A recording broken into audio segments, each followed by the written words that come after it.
दोस्तों, महाभारत भारत का ही नहीं बल्कि दुनिया का सबसे बड़ा महाकाव्य है।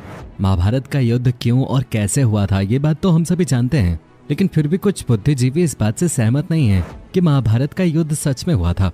उन्हें लगता है कि ये सिर्फ काल्पनिक घटनाओं पर आधारित तथ्य है। लेकिन महाभारत से जुड़े कुछ रहस्य और कुछ घटनाएं ऐसी हैं जिनके सबूत आज भी देखने को मिलते हैं। महाभारत का हर पात्र जीवंत है, चाहे वो पांडव हो, कर्ण हो, कृष्ण हो या कौरव हो।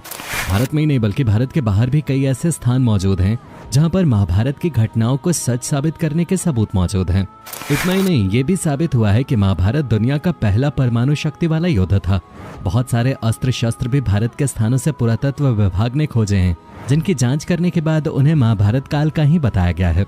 और श्रीमद् भगवद गीता तो इस बात का सबसे बड़ा सबूत है कि ये महाभारत काल में ही श्री कृष्ण द्वारा अर्जुन को ज्ञान के रूप में दी गई थी। भगवद गीता में भी घटनाएं बताई गई हैं जो आज के समय में घटित हो रही हैं। चाहे हम इस बात को समझ पाएं या न पाएं, लेकिन वर्तमान समय में जो भी घटित हो रहा है, भगवान श्री कृष्ण ने महाभारत के समय ही ये बातें उल्लेखित करते थे।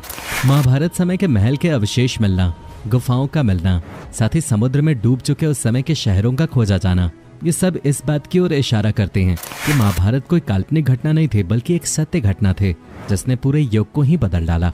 आज हम आपको बताने वाले हैं महाभारत से जुड़े कुछ ऐसे तथ्य और घटनाएं जिनके सबूत आज भी मौजूद हैं। कुछ ऐसे ऐतिहासिक स्थल जहां पर महाभारत युद्ध होने के साक्ष्य मिले हैं। दोस्तों, अगर आपको महाभारत पर यकीन है या नहीं भी है तो आप इस वीडियो को अंत तक जरूर देखिएगा, क्योंकि इस वीडियो को देखने के बाद शायद बहुत से लोगों की महाभारत को लेकर सोच बदल जाए। और अगर आप हमारे चैनल पे नए हैं तो हमारे चैनल को सब्सक्राइब कर अपना सपोर्ट दिखाएं। तो चलिए शुरू करते हैं। महाभारत युद्ध स्थल कुरुक्षेत्र। महाभारत का युद्ध कुरुक्षेत्र में हुआ था। कुरुक्षेत्र आज भी हरियाणा में स्थित है। कुरुक्षेत्र में जाकर भारतीय पुरातत्व सर्वेक्षण विभाग द्वारा महाभारत काल के कई अवशेष खोजे गए हैं, जहां पर बाण और भाले भी मिले हैं। कुरुक्षेत्र की भूमि में कई महान योद्धा वीरगति को प्राप्त हुए थे। यही वो स्थान है जब भगवान श्री कृष्ण ने अर्जुन का अपनों के प्रति मोह भंग कर गीता का ज्ञान दिया था। महाभारत में कुरुक्षेत्र की लाल माटी का वर्णन किया गया है, जो आज भी कुरुक्षेत्र में देखे जा सकते हैं। और भी ऐसे बहुत सारे सबूत कुरुक्षेत्र से मिले हैं जिनसे महाभारत के सत्य होने की पुष्टि होती है। पुरातत्व सर्वेक्षण विभाग द्वारा कुरुक्षेत्र में महाभारत युद्ध के समय के हथियार और ऐसे बहुत सारे सबूत मिले हैं जो कि महाभारत के युद्ध को सत्य साबित करते हैं। और कुरुक्षेत्र का होना खुद ही इस बात का सबूत है कि महाभारत युद्ध कोई काल्पनिक घटना नहीं बल्कि सत्य घटना है। गुप्त सुरंग।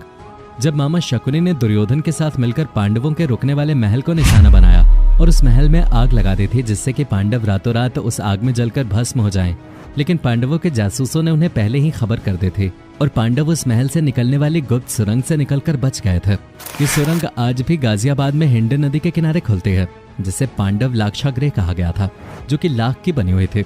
इस लाक्षागृह महल के अवशेष आज भी बरनावा में पाए जाते हैं। बरनावा या वारानावत नामक स्थान मेरठ जिले से 35 किलोमीटर दूर स्थित है, जो कि आज एक तहसील है। यहाँ पर महाभारत कालीन लाक्षागृह चिन्हित किया गया है, जो कि एक टीले के रूप में आज भी मौजूद है। यहाँ से भटकते हुए पांडव आज मौजूद नागालैंड में पहुंच गए थे, जहाँ पर राक्षसी हिडिंबा संग भीम का विवाह हुआ और घटोत्कच नामक पुत्र उत्पन्न हुआ।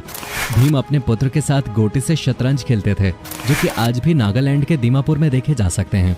इस गुप्त सुरंग और लाक्षागृह के अवशेषों का होना इस बात की तरफ संकेत करता है कि महाभारत का युद्ध काल्पनिक नहीं था।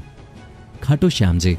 आपको ये बात जानकर हैरानी होगी कि भीम के पुत्र और घटोत्कच के पुत्र बर्बरिक से भगवान श्री कृष्ण ने ब्राह्मण के वेश में दान में उनका शीश मांगा था। दान के पश्चात श्री कृष्ण ने बर्बरिक को कलयुग में स्वयं के नाम से पूजित होने का वर दिया था, यानी कि भविष्य में उनके नाम की पूजा की जाएगी। बर्बरिक ने श्री कृष्ण से कहा कि वो युद्ध को देखना चाहता है, इसलिए श्री कृष्ण ने बर्बरिक के शीश को दूर स्थान पर रखवा दिया था। और वही बर्बरिक आज खाटू श्याम जी के नाम से पूजे जाते हैं, जैसा कि श्री कृष्ण ने उन्हें वरदान दिया था। जिस स्थान पर बर्बरिक का शीश रखा गया था वो स्थान खाटू श्याम जी का स्थान कहलाता है। राजस्थान के सीकर जिले में स्थित परम घाट खाटू वही स्थान है। इसकी आधारशिला 1720 में रखी गई थी। वैसे आपको इस वीडियो का कौन सा पार्ट सबसे ज्यादा पसंद आया, हमें नीचे कमेंट्स में जरूर बताइएगा। और अगर आपको वीडियो पसंद आई हो तो इस वीडियो को लाइक और अपने दोस्तों के साथ शेयर जरूर कीजिएगा, जिससे कि महाभारत के सच के बारे में सभी को पता चल सके। और अगर आपको इसी तरह के वीडियोस अच्छी लगती हैं तो आप हमारे चैनल को फ्री में सब्सक्राइब कर सकते हैं, क्योंकि हम हर रोज ऐसी ही वीडियोस आपके लिए अपलोड करते रहते हैं। इस वीडियो को अंत तक देखने के लिए आपका बहुत बहुत शुक्रिया।